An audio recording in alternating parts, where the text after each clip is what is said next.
اما عائشہ صدیقہ رضی اللہ تعالی عنہا آپ فرماتی ہیں کہ رسول اللہ صلی اللہ علیہ وآلہ وسلم نے ارشاد فرمایا، جس نے قرآن پاک کی پہلی بڑی 7 صورتوں کو حفظ کیا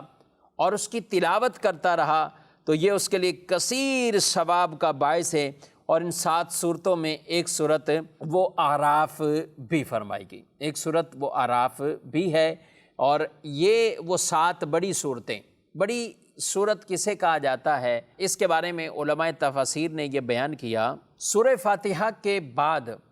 پہلی وہ بڑی 7 صورتیں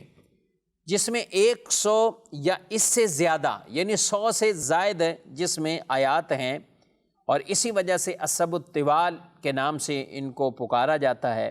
سورۃ البقرہ، سورہ آل عمران، سورۃ النساء، سورۃ المائدہ، سورۃ الانعام، سورۃ الاعراف، سورۃ الانفال،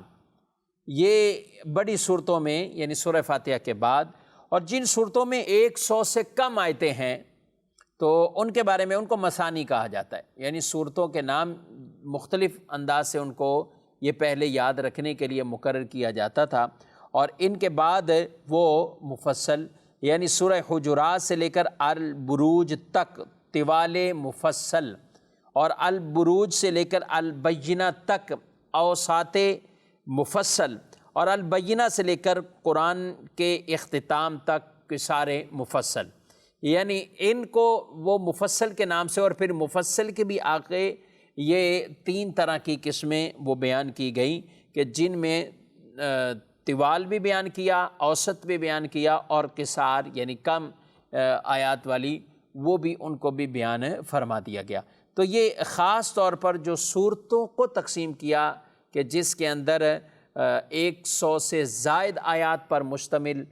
جو سورہ مبارکہ ہیں، جن کو خاص طور پر وہ سبع طوال کے نام سے، اور ان صورتوں میں ان صورتوں کو بیان کیا گیا جن کے نام ابھی میں نے ذکر کیے ہیں۔